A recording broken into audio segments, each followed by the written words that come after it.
আপনার যে হাস্তি লিখেছেন যুগ শ্রেষ্ঠ একজন আলেম, একজন বুজুর্গ ছিলেন, যে হলেন আল্লামা মাওলানা জুলফিকার আহমদ নকশবন্দি। তিনি গতকালকে আল্লাহর ডাকে সাড়া দিয়ে চলে গেছেন।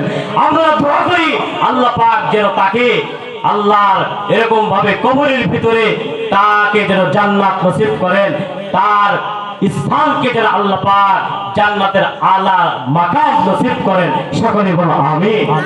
এই কিতাবের ভিতরে এই মাওলানা জুলফিকার আহমদ নকশবন্দি এই কথাগুলো সুন্দর করে নিয়ে আসছে। আমার ভাইরা দুনিয়া থেকে তিনি গতকালকে বিদায় নিয়েছে। আমরা সকলে আবার দোয়া করি আল্লাহ পাক যেন তাকে জান্নাত নসিব করে। সকলে বলো আমিন। মুসলমান ভাইরা আমার, যে কথা বলছিলাম কোরআন তেলাওয়াতের মাধ্যমে আল্লাহর নৈকট্য লাভ করা যায়। এই জন্য আল্লাহ তাআলা বলেন, ইয়া আইয়ুহাল্লাযীনা আমানুত্তাকুল্লাহ, হে ঈমানদারেরা তোমরা আল্লাহকে ভয় করো এবং আল্লাহর তাকওয়া অর্জন করো। আল্লাহর তাকওয়া অর্জন করো। তাকওয়ার কথা আল্লাহ পাক বলেছেন। তাকওয়া এমন একটা বিষয়, আর তাকওয়া হাহুনা, তাকওয়া এখানে থাকে দেখা যায় না। যে ব্যক্তি আল্লাহর নৈকট্য লাভ করতে চায় ওই ব্যক্তি যেন আল্লাহর তাকওয়া অর্জন করে। ঠিক না? ওই ব্যক্তি যেন তাকওয়া অর্জন করে, আল্লাহর মহব্বত যেন তার অন্তরের ভিতরে আনে। আল্লাহর মহব্বত আনার অনেকগুলো মাধ্যম রয়েছে।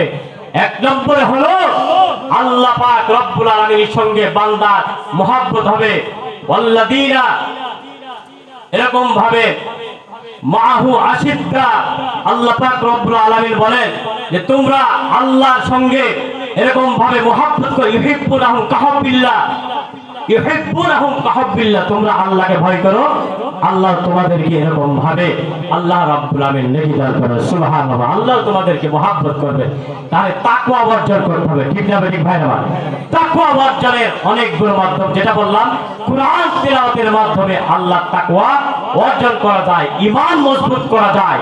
সাহাবায়ে কেরাম কিভাবে তাদের ঈমান মজবুত ছিল, আল্লাহর প্রতি তাদের কিভাবে ঈমান মজবুত ছিল, আল্লাহর রাসূলের প্রতি কিভাবে মহব্বত করতেন, আল্লাহ রাব্বুল আলামিন যে আদেশগুলো করেছে সাহাবায়ে কেরাম পুঙ্খানুপুঙ্খভাবে পালন করতেন, আল্লাহ রাসূলের সুন্নাতগুলো মানতেন। ঠিক না ঠিক ভাই আমার? আল্লাহ রাসূলের এরকম ভাবে যদি কোনো আদেশ করতো নবীজি, সে আদেশগুলো সাহাবায়ে কিরাম পালন করার জন্য প্রস্তুত থাকতেন। চিৎকার করে বলেন সুবহানাল্লাহ। মুসলমান ভাইরা আমার, একজন কাফের নাম হলো আপনার আশরাফ। এই কাফের আপনার আল্লাহর রাসূলের শানে বেয়াদবমূলক কথা বলতো, নবীজিকে গালিগালাজ করত। নবীজি একদিন বললেন, কাব ইবনে আশরাফ নাম কাফেরের নাম, নবীজি একদিন বললেন সাহাবীদেরকে, হে সাহাবীরা তোমরা কি আমাকে মহব্বত করো না? করি। আল্লাহকে মহব্বত করো না? করি। তাহলে আমি তোমাদেরকে আদেশ করছি, কে আছো এই কাব ইবনে আশরাফ তিনাকে হত্যা করে দিবে, কতল করে দিবে। আল্লাহ সম্পর্কে কটূক্তিমূলক কথা বলে, আমি রাসূল সম্পর্কে কটূক্তিমূলক কথা বলে। নাউযুবিল্লাহ বলেন। আল্লাহ সম্পর্কে কটূক্তিমূলক কথা বলা যায়? ভুলভাল ধারণা করা যায়? মিথ্যা আরোপ করা যায়? আল্লাহ সম্পর্কে কোনো মিথ্যা ধারণা করা, কটূক্তিমূলক কোনো কথা বলা যায় না। যদি কেউ বলে তার ঈমান থাকে না, সে মুরতাদ হয়ে যায়। ঠিক না বেটি ভাইরা? মুরতাদ হয়ে যায় কিনা? আমার মুসলমান ভাইরা আমার, আল্লাহর নবী বিশ্বনবী আখিরি পয়গম্বর রাহমাতুল লিল আলামিন কাব ইবনে আশরাফকে হত্যা করার জন্য বললেন, তোমরা যদি তাকওয়া অর্জন করতে চাও, আল্লাহর হুকুম মানতে চাও, আমি রাসূলকে যদি মহব্বত করতে চাও, আমি তোমাদেরকে আদেশ করলাম, বলো কি আছো কাব ইবনে আশরাফকে তোমরা কতল করবা। আমার মুসলমান ভাইরা আমার, একজন সাহাবী মুহাম্মদ ইবনে মাসলামা, এই সাহাবী আল্লাহ রাসূলের ডাকে ইশারা দিয়ে বললেন, লাব্বাইকা সাদাইকা ইয়া রাসূলুল্লাহ, আপনি অনুমতি দিলেন আমি কাব ইবনে আশরাফকে হত্যা করব। আমার একমাত্র আল্লাহর মহব্বত, আপনি রাসূলের মহব্বত ছাড়া এই মুহূর্তে দুনিয়ার কোনো মহব্বত আমার নাই। পয়গম্বর যদি অনুমতি দেন আমি কাফেরকে হত্যা করব, তবে আপনার কাছে অনুমতি নিতে চাই। কাফ ইবনে আশরাফ ছিল কাফের, কিন্তু ধনাঢ্য ব্যক্তি ছিল, সে ছিল একজন বড় নেতা ছিল। মুসলমান ভাইরা আমার, সাহাবী বললেন, ইয়া রাসূলুল্লাহ, আমি তার কাছে যাব, যাওয়ার পরে আপনার বিরুদ্ধে একটি কথা বলবো। আমি বলবো মুহাম্মদ বাপ দাদার ধর্ম ত্যাগ করে অন্য নতুন ধর্ম নিয়ে এসেছে, এরকম আপনার বিরুদ্ধে কিছু কথা বলবো। বলার পরে তার কাছে কিছু ঋণ চাইব, আপনি যদি অনুমতি দেন আমি তার কাছে যাব। আমার মুসলমান ভাইরা আমার, আল্লাহর নবী বিশ্ব নবী রাহমাতুল লিল আলামিন বললেন, হে মুহাম্মদ ইবনে মাসলামা, তুমি যাও, তোমাকে অনুমতি দিয়ে দিলাম। সাহাবী চলে আসলো, আসার পর এরকম কাফ ইবনে আশরাফকে বললেন, আপনি তো বড় একজন ভালো মানুষ, এই জামানার ভিতরে আপনি অনেক ধনাঢ্য মানুষ। অনেক কথা বললো, বলার পরে বলল, মুহাম্মদকে কতল করার জন্য আপনি আমাকে একটু ঋণ দিবেন কিনা বলুন। মুসলমান ভাইরা আমার, এমনি এমনি তো ঋণ দেওয়া যায় না। প্রথমে একটা প্রস্তাব দিল, তোমাদের স্ত্রীদেরকে আমার কাছে এরকম ভাবে দেওয়া লাগবে আমানত হিসাবে। কাফ ইবনে আশরাফ যখন এই প্রস্তাব দিল, সাহাবী বললেন, না, এটা তো দেওয়া যায় না, লজ্জাজনক বিষয়। মুসলমান ভাইরা, কাফের বলল, তাহলে তোমাদের সন্তানদেরকে আমার কাছে আমানত দিতে হবে। মুসলমান ভাইরা আমার, সাহাবী বললেন, না, এটাও সম্ভব নয়, এটাও দিতে যাবে না। এরকম কাফের বলল, ঠিক আছে, তাহলে কি দিবা বলো। সাহাবী বললেন, হে নেতাজি, আমাদের কাছে কিছু অস্ত্র শস্ত্র আছে, এইগুলো আপনার কাছে আমানত দিতে চাই, এরপরে আমরা আপনার কাছ থেকে নিয়ে নেব। মুসলমান ভাইরা আমার, সাহাবী যখন অস্ত্রের কথা বললেন, এই কাফের রাজি হয়ে গেল, ঠিক আছে, তোমাদের অস্ত্রগুলো আমার কাছে নিয়ে এসে দাও, আমি দেখবো কিরকম অস্ত্র। মুসলমান ভাইরা আমার, সাহাবী বললেন, রাত্রেবেলা তোমার কাছে নিয়ে আসবো। সাহাবী আসলেন, অন্যান্য সাহাবীদেরকেও নিয়ে আসলেন। আসার পর ওই সাহাবী কাফেরকে ডাকলেন, কাফ ইবনে আশরাফকে ডাকলেন। ডাকার পর বললেন, তোমার জন্য আমরা অস্ত্র নিয়ে এসেছি, আমাদের বদৌলতে কিছু ঋণ দিবা। মুসলমান ভাইরা আমার, কাফ ইবনে আশরাফ যখন এরকম ভাবে বিছানা থেকে চলে আসতে চায়, স্ত্রী বলে, প্রাণের স্বামী গো, আপনি কোথায় যাবেন বলুন। কাফ ইবনে আশরাফ বলল, আমার কাছে কিছু আমার আত্মীয় স্বজন আসতেছে, অস্ত্র নিয়ে আসতেছেন, আমি অস্ত্রগুলো আমার নিব, বদৌলতে কিছু ঋণ দেব। স্ত্রী বলল, আমার প্রাণের ভয় হয়, আপনাকে ওরা হয়তোবা দুনিয়া থেকে বিদায় করে দিবে। হে প্রাণের স্বামী গো, আপনি যাবেন না, ওদের কথায় আপনি শুনবেন না, আপনি যাবেন না। কাফ ইবনে আশরাফ বলল, না না, ওদের সঙ্গে আমার চুক্তি হয়েছে, ওরা আমাকে কিছু বলবে না। মুসলমান ভাইরা আমার, সাহাবী যখন কাফ ইবনে আশরাফের কাছে চলে গেলেন, যাওয়ার পরে এরকম ভাবে ডাক দিলেন, কাফ ইবনে আশরাফ কাফের চলে আসলো। আসার পরে মুসলমান এরকম মুহাম্মদ ইবনে মাসলামা বলেন, তোমাকে তো খুব সুন্দর দেখাচ্ছে, তোমাকে এরকম ভাবে খুব সুন্দর লাগতেছে, তোমার শরীর দিয়ে খুব ঘ্রাণ বাইর হচ্ছে। মানে গোয়েন্দাগিরি আর কি, গোয়েন্দাগিরি করে না, যখন গোয়েন্দারা একটা আসামি ধরতে যায়, দেখবেন কত রকম ছলে বলে, কলি কৌশলী কথা বলে, আপনাকে ধরতে হলে আপনার বিরুদ্ধে অনেক কথা বলে, আছে না নাই? গোয়েন্দাদের কাজ হলো তথ্য নেওয়া। মুসলমান ভাইরা আমার, মুহাম্মদ ইবনে মাসলামা এক রাতে আসছে, তিনার চক্ষু ছিল না, চোখ অন্ধ ছিল, একটা কিতাবে পড়েছি। আবার ভাইরা, মুসলমান ভাইরা আমার, মুহাম্মদ ইবনে মাসলামা যাওয়ার পরে বললেন, হে কাফ ইবনে আশরাফ, তোমার জন্য অস্ত্র নিয়ে এসেছি, বিনিময়ে আমাদেরকে তুমি ঋণ দিবে। মুসলমান ভাইরা আমার, কাফ ইবনে আশরাফ চলে আসলো। আসার পরে এরকম ভাবে যখন তাদেরকে নিয়ে বসলো, বসার পরে সাহাবীরা বলেন, তোমার শরীর থেকে খুব সুঘ্রাণ বাইর হচ্ছে, তোমার চুল থেকে সুঘ্রাণ বাইর হচ্ছে। এমন সময় সাহাবীরা এরকম ভাবে আলোচনা করতেছে, যখন চুলে হাত দিবে তখন সুন্দর করে মুঠোটা ভালো করে ধরবে, পরে গলায় থেকে তোমরা ছুরি লাগাই দিবে। মুসলমান ভাইরা আমার, মুহাম্মদ ইবনে মাসলামা এরকম ভাবে কাব ইবনে আজরাবের চুলে হাত দিলেন, কয় তোমার চুলটা তো খুব সুন্দর ঘ্রাণ বাহির হচ্ছে। আমার ভাইরা, মুসলমান ভাইরা আমার, এই বলে যখন চুলে হাত দিল, এরপর সমস্ত সাহাবীরা চুলে হাত দিল, এই কাবের চুলে হাত দিয়ে সুঘ্রাণ নিতেছে। এমন সময় সাহাবী বললেন, আমি আবার তোমার চুলের ঘ্রাণ নিতে চাই। কাবের অনুমতি দিল, ঠিক আছে নাও। মুসলমান ভাইরা আবার মুহাম্মদ ইবনে মাসলামা চুলে যখন হাত দিলেন, দেওয়ার পরে এমন ভাবে চুলটা পাকড়াও করে ধরলেন, অমনে ইশারা করে দিলেন, আর সাহাবীরা তার গর্দানটাকে দ্বিখণ্ডিত করে দিলেন। সুবহানাল্লাহ। আমার ভাইরা, মুসলমান ভাইরা আমার, ঈমান কত বড় একটা জিনিস, ঈমানের দাম কত। এই ঈমান সাহাবায়ে কেরাম ছিল আমিনু কামা আমানান নাস, এই সাহাবীদের মতো ঈমান আমাদেরকে আনতে হবে, ঠিক না ঠিক ভাইরা আমার? আমরা যদি এখন একটু বলি যুদ্ধের ময়দানে ডাক দিই যে চলো একটু জিহাদ হবে, সকালে চলো রাস্তায় একটা মিছিল হবে, জিহাদ হবে, আমরা বলি ওগুলো আমাদের কাজ না, হুজুরদের কাজ। ওগুলো কাদের কাজ? এগুলো হুজুরদের কাজ, এগুলো আমাদের কাজ না। অথচ আল্লাহ রাব্বুল আলামিন বলেন যে তোমরা ওসিলা খোঁজো, অবতাগু ইলাইহিল ওসিলা, তোমরা আল্লাহর নৈকট্য লাভ করো, আর ওসিলা খোঁজো, মাধ্যম খোঁজো, মাধ্যমের পরিবর্তে তোমরা জাহান্নাম থেকে আল্লাহ জান্নাতে যেতে পারবে। এই একটা মাধ্যম, আর একটা মাধ্যম হলো ওয়াজাহিদু ফি সাবিলিহি লাআল্লাহুম তুফলিহুন। তোমরা যদি জিহাদ করতে পারো আল্লাহর রাস্তায়, তাহলে আল্লাহর কাছে তোমরা সফলকাম হয়ে যাবা। লাআল্লাকুম তুফলিহুন, তোমরা সফলকাম হয়ে যাবা। সুবহানাল্লাহ বলেন। আমার ভাইরা, জিহাদের অনেক ব্যাখ্যা আছে, অনেকগুলো ব্যাখ্যা আছে, কিন্তু যে ব্যাখ্যার কথা আল্লাহ রাব্বুল আলামিন বলেছেন যে তোমরা দ্বীনের জন্য, ইসলামের জন্য, কুরআনের জন্য জিহাদ করবে, বাতিলের জন্য জিহাদ করবে।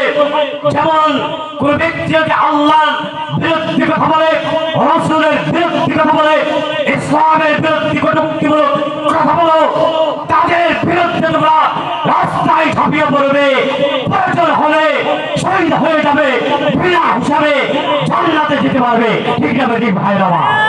এটা হলো জিহাদ, বাতিলের বিরুদ্ধে জিহাদ করা। যদি তোমরা আল্লাহর এরকম ভাবে বরত্ব পাওয়ার জন্য, ইসলামের পতাকা উড়ানোর জন্য, কোরআনের আইন এই পৃথিবীতে বাস্তবায়িত করার জন্য যদি তোমরা জিহাদ করার রাস্তায় নামো, আল্লাহ বলে কানা হাক্কান আলাইনা নাসরুল মুমিনিন, আমি আল্লাহ তোমাদেরকে সাহায্য করব, আমি আল্লাহ তোমাদেরকে সাহায্য করা ওয়াজিব হয়ে যায়। সুবহানাল্লাহ। আল্লাহর রাস্তায় যারা নামে, আল্লাহর জন্য, আল্লাহকে পাওয়ার জন্য, আল্লাযীনা আমানু আশাদ্দু হুব্বান লিল্লাহ, আল্লাযীনা আমানু আশাদ্দু হুব্বান লিল্লাহ, আল্লাহর মহব্বত যার অন্তরের ভিতরে আছে, ওই ব্যক্তি আল্লাহর ওই বান্দার মাঝখানে কোনো পার্টিশন থাকবে না। আল্লাহর মহব্বতে জিহাদে নেমে যাবে, আল্লাহ এবং বান্দার মাঝখানে কোনো হিসাব থাকবে না, পর্দা থাকবে না, দুনিয়ার কোনো এরকম ভাবে স্বার্থ থাকবে না। তাহলে আল্লাহ বলেন আমি আল্লাহ তাকে বিজয় করে ছাড়বো, আমি আল্লাহ তাকে সাহায্য করব। সুবহানাল্লাহ বলেন, আমি আল্লাহ তাকে সাহায্য করব। তা আমাদের ঈমান তো ওরকম নাই, আমাদের ঈমান একেবারে দুর্বল, ঠিক কিনা? আমরা আজকে এই বর্তমান জামানায় 92% মুসলমানের দেশে আল্লাহর বিরুদ্ধে যারা কথা বলে, ইসলামের বিরুদ্ধে, কোরআনের বিরুদ্ধে কথা বলে, অথচ তাদের বিরুদ্ধে কথা বলতে আমরা ভয় পাই। কারণ হলো এই সমস্ত বাতিলের সঙ্গে আমাদের মতো এক শ্রেণীর নামধারী মুসলমান তাদেরকে সহযোগিতা করে, তাদেরকে সাহায্য করে, ঠিক না ঠিক ভাই আমার? আমি তাদেরকে বলতে চাই, বাংলাদেশে এই মুসলমানের দেশে আল্লাহর বিরুদ্ধে, রাসূলের বিরুদ্ধে, ইসলামের বিরুদ্ধে কটূক্তিমূলক কথা বলে আর তোমরা বাঁচতে পারবে না। আমরা ইসলামের জন্য, আল্লাহর জন্য আমরা রক্ত দিতে শহীদ হতে রাজি আছি, এরপরেও প্রতিবাদ করে ছাড়বো। ঠিক না ঠিক ভাইরা? নারায়ে তাকবীর! নারায়ে তাকবীর! ইসলামের শত্রুরা হুঁশিয়ার সাবধান! ইসলামের শত্রুরা হুঁশিয়ার সাবধান! নারায়ে তাকবীর! আল্লাহ আমাদের সকলকে ঈমানের সঙ্গে দুনিয়া থেকে বিদায় নেওয়ার তৌফিক দান করুন, আমিন। যতদিন এই দুনিয়ায় বেঁচে থাকি আল্লাহ পাক যেন আমাদের ঈমানের সঙ্গে রাখে, ঠিক কিনা? ঈমান এমন একটা দৌলত, ঈমানের পথে অবিচল থেকে আমার মরণ যেন হয়। ঈমানের পথে অবিচল থেকে আমার মরণ যেন হয়। তোমারই কাছে মিনতি আমার, তোমারই কাছে মিনতি আমার, ও গো রহিম রহমান। ঈমানের পথে অবিচল থেকে আমার মরণ যেন হয়। ঈমানের পথে অবিচল থেকে আমার মরণ যেন হয়। ঈমান নিয়ে কারা বেঁচে থাকতে রাজি আছে? হাত তুলে দেখান। নারায়ে তাকবীর! নারায়ে তাকবীর! আল্লাহ সকলকে ঈমানের সঙ্গে চলার তৌফিক দান করুন, সকলে বলো আমিন। যদি জিহাদের ডাক এসে যায়, বাংলার জমিনে জিহাদ করতে আপনারা প্রস্তুত আছেন না নাই? সবাই আছি? কারা কারা আছে? হাত তুলে আওয়াজ দেখান। নারায়ে তাকবীর! নারায়ে তাকবীর! আল্লাহ কবুল করুন, সকলে বলো আমিন। মুসলমান ভাই, আল্লাহ তো আমাদেরকে অনেক সুস্থ দান করেছেন, আল্লাহ আমাদেরকে অনেক ভাবে সুস্থতার নিয়ামত দান করেছেন। সাহাবায়ে কিরামের দিকে তাকায় দেখা যায় সাহাবীরা ওই আয়াতকে মেনেছেন, ওয়াজাহিদু ফি সাবিলিহি লাআল্লাকুম তুফলিহুন। তোমরা জিহাদ করো, জিহাদ করে শহীদ হতে পারলে তোমাদেরকে সফলতা দান করবেন আল্লাহ, তুমি সফল কাম হয়ে যাবা। ঠিক না ঠিক ভাইরা আমার? মুসলমান ভাইরা আমার, উহুদের যুদ্ধে আল্লাহ নবী যখন সাহাবীদেরকে প্রস্তুত থাকার কথা বললেন, একজন সাহাবী নাম হলো আমর ইবনে জামু, ল্যাংড়া সাহাবী, এক পাংলা বড়া হয়ে গেছে। এই সাহাবী 60 বছর বয়স পার হয়ে গেছে, তখনও মুসলমান হয় নাই। আর মুসলমান ভাইরা আবার মূর্তি পূজা ছিল, মূর্তি পূজা আরবে প্রত্যেকটা ঘরে ঘরে মূর্তি পূজক ছিল। সবাই মনে করত তাদের ভগবান, প্রত্যেকটা ঘরে ঘরে ভগবান রাখত। কারণ হলো ভগবানের কাছে তাদের ভালো মন্দ বলতো, যাওয়ার পর ভগবানের কাছে রাখত। আবার মুসলমান ভাইজারে আমার আমর ইবনে জামু, তিনিও বাড়িতে এরকম ভাবে ভগবান রাখতেন। এরকম সময় তার 2 জন ছেলে ছিল, সন্তান ছিল। আল্লাহর নবীর কাছে হাতে কালেমা গ্রহণ করে মুসলমান হয়ে গেছে। মুসলমান ভাইজারে আমার এই 2 জন সন্তান বাবাকে কালেমা দাওয়াত দেয়, বাবা তুমি মুসলমান হয়ে যাও, ইসলাম গ্রহণ করো। আখির একজন পয়গম্বর বিশ্ব নবী নবীর কাছে কালেমা গ্রহণ করে মুসলমান হয়ে যাও, কিন্তু মুসলমান হয় না। সন্তান 2টা চিন্তা করলো, বাবারে ভগবানকে রাত্রে বেলা অন্য জায়গায় ময়লা খানায় নিয়ে এসে এরকম ভাবে ফলাই দিয়ে আসছে। সকালবেলা আমর পিছু দেখে তার ভগবান নাই, তোমার ছাড়া হাই হাই আমার ভগবান কোথায় গেল? আমার ভগবান কে এরকম ভাবে চুরি করেছে? আমি যদি তাকে পাইতাম আমি দুনিয়া থেকে বিদায় করে দিতাম। খুঁজতে খুঁজতে ময়লা খানায় থেকে নিয়ে আসলো, আবার ভগবান রাখলো। পরের দিন রাত্রে আবার 2 সন্তান যুক্তি করলো, আজকেও রাত্রে ভগবানকে ফেলে দেব। আবার যখন রাত্র গভীর হয়ে যায় আমর ইবনে জামুর ভগবানকে আবার ফেলে দিল। আবার মুসলমান ভাইদের আমার আমর ইবনে জামু সকাল বেলা দেখলো না আমার ভগবান তো নাই, এমন ভাবে রাগ হইলেন, না না আমি যাকে যার কাছে প্রার্থনা করে ভালো এবং মন্দ বলে, কিন্তু তার নিজের শক্তি নাই, আমার ভগবানকে যদি ফেলে দেয় এই ভগবানের কাছে আর প্রার্থনা করব না। আমার মুসলমান ভাইদের আমার আমার ইবনে জামু চলে গেল ভগবানকে খোঁজার জন্য। একটা জায়গায় পেয়ে গেল, পাওয়ার পর এমন একটা আছাড় দিলেন। সুবহানাল্লাহ বলবেন, আসতে বলেন সুবহানাল্লাহ। ভগবানের আছাড় দিয়েছে যে হাত মাথায় ফেলেছে, আবার বলেন সুবহানাল্লাহ। ভাই ভগবান, তোর ভগবান মানে ভালো মন্দ সবকিছু তোর কাছে আমি বলি, আর তুই আজকাল হারাই যাস, তোকেই মানুষ হ্যাঁ এরকম ভাবে অত্যাচার করে তুই নিজেকেই সামলাতে পারিস না, কিসের ভগবান? আজকে আর ভগবান মানবো না, ডাইরেক্ট চলে আসছে সন্তানের কাছে। সন্তানের কাছে আসার পরে আমরা যাবো বলে, এই আমার কলিজার টুকরা সন্তানেরা, আমি বুঝতে পেরেছি, আমাকে নিয়ে যাও বিশ্ব নবীর দরবারে নিয়ে যাও। আমি আর এই মুসলমান হয়ে যাব, আর কাফের থাকতে চাই না, আমি কালেমা পড়বো, মুসলমান হয়ে যাব। আমাকে তোমরা নিয়ে যাও বিশ্ব নবীর দরবারে। আমার ইবনে জামুকে নিয়ে আসা হলো, বিশ্ব নবীর দরবারে যাওয়া হলো। আল্লাহর নবীর কাছে বললেন, সাহাবীরা বললেন, দুই ভাই, ইয়া রাসূলুল্লাহ, ইয়া হাবিবাল্লাহ, এই যে দেখতেছেন আমার বাবা মাজুর, এক পা ঘোড়া ল্যাংড়া, ভালোভাবে চলতে পারে না। নবীজি বললেন, কিসের জন্য? সাহাবীরা বললেন, পয়গম্বর, আমার বাবা ইসলাম গ্রহণ করে। আল্লাহু আকবার। এত আওয়াজ আসছে কেন? মুসলমানের আওয়াজ হবে হযরত ওমরের মতো। ওমর রাদিয়াল্লাহু তাআলা আনহু নারা তাকবীর দিলে 3 কিলোমিটার যেত। চিৎকার দিয়ে বলেন আল্লাহু আকবার, আল্লাহু আকবার। মুসলমান ভাইদের এবার দুই ভাই বলতেছে, পয়গম্বর, আমার বাবাকে নিয়ে এসেছি আপনার দরবারে। আমার বাবাকে কালিমার দাওয়াত দিয়েছি অনেকবার, আমার বাবা এতদিন হেদায়েত হয় নাই, আজকে মনে হয় আমার বাবা হেদায়েত হয়ে যাবে। আপনার দরবারে নিয়ে এসেছি পয়গম্বর, আমার বাবাকে কালিমা পড়ে মুসলমান বানায় দেন। আমার নবী, আমার পয়গম্বর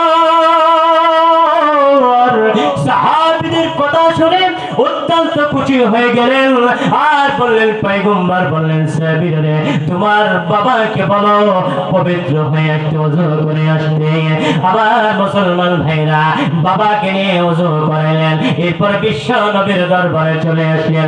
আসার পরে বললেন, পয়গম্বর, আমার বাবা এরকম ভাবে পবিত্র হয়ে গেছে, আমার বাবাকে আপনি কালিমা গ্রহণ করে মুসলমান বানায় দেন।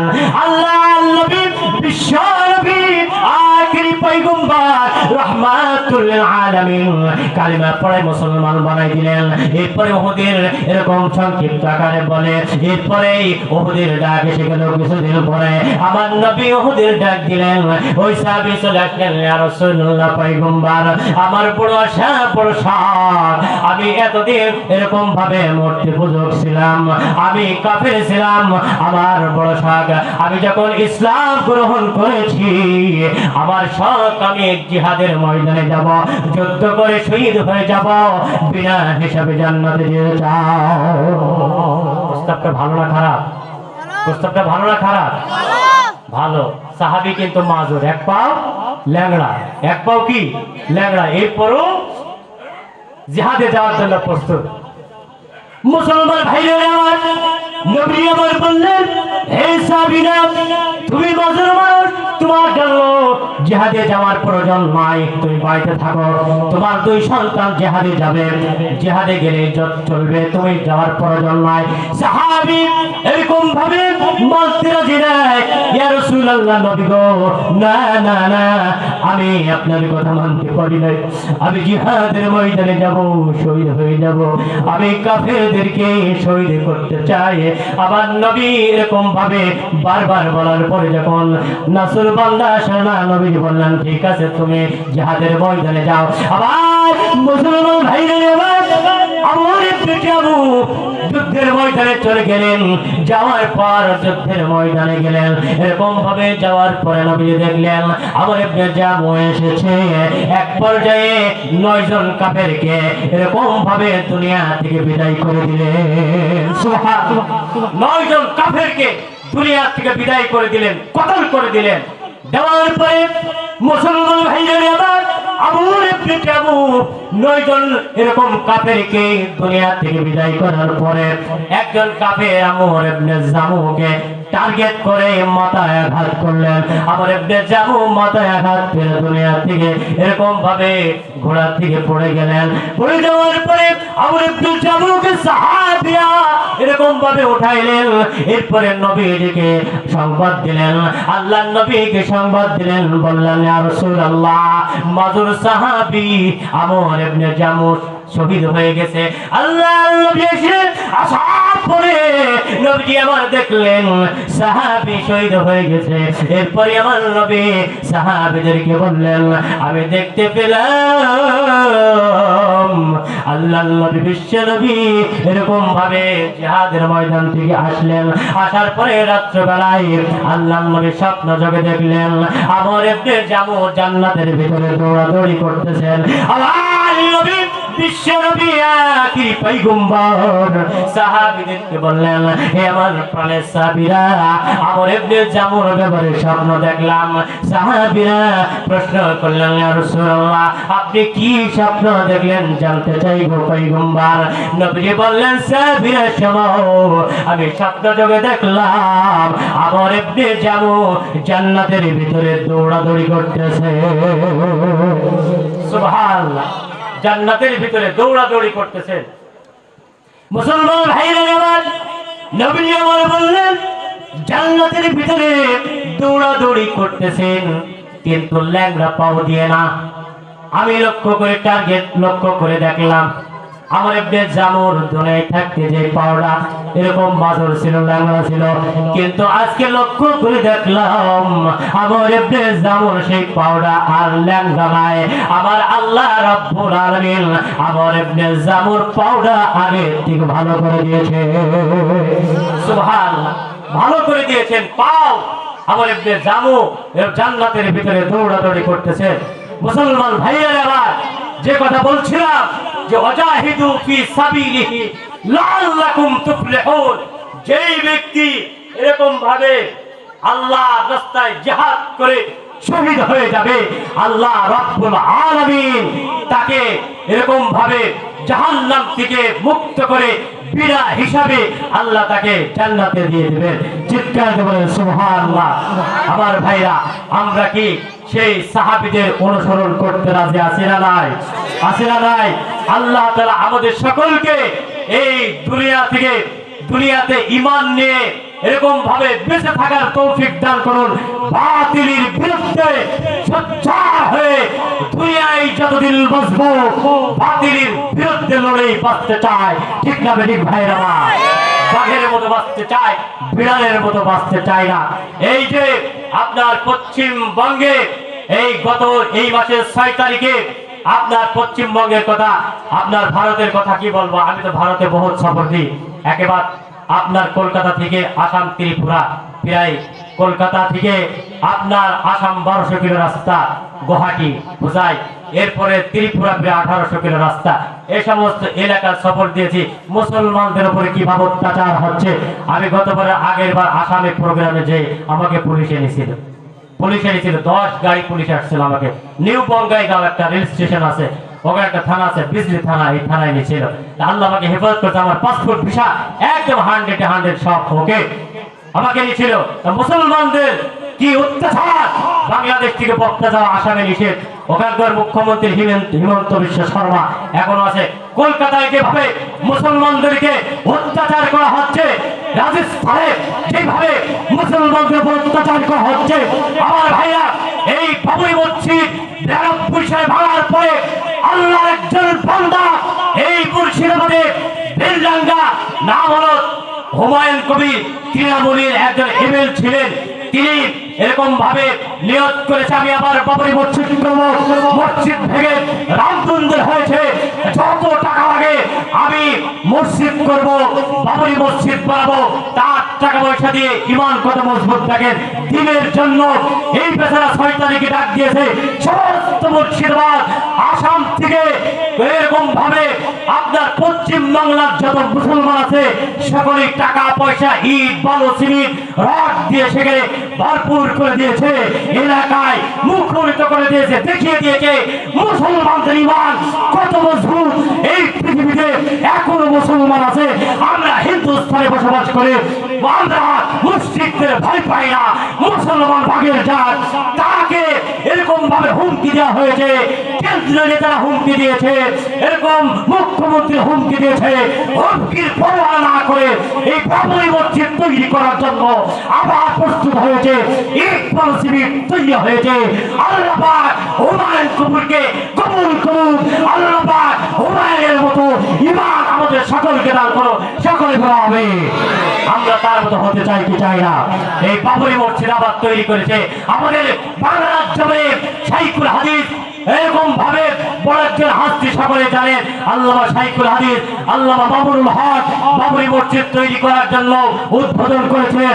আমরাও চাই, মামুনুল হককে বলতে চাই, বাংলার মুসলমান আপনার সঙ্গে আছে, আপনি বাবরি মসজিদের কাজ আবার শুরু করে জান দিয়ে পান দিয়ে আমরা সহযোগিতা করব, ঠিক আছে কি ভাই আমার?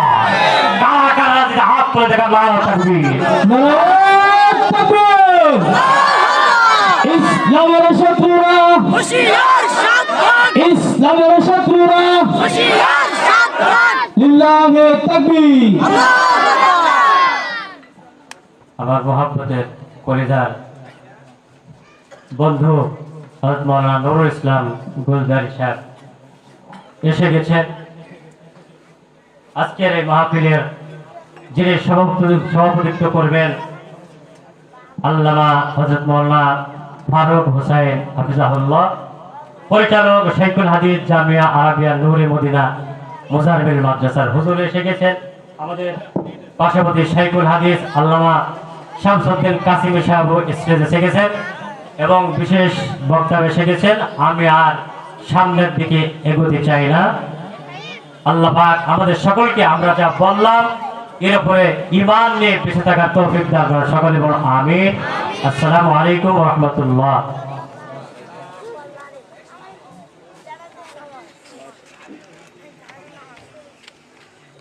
মাশাআল্লাহ, জাযাকাল্লাহু আহসানাল জাযা। হযরত যখন যাবত আমাদের মাঝে অত্যন্ত চমৎকার করে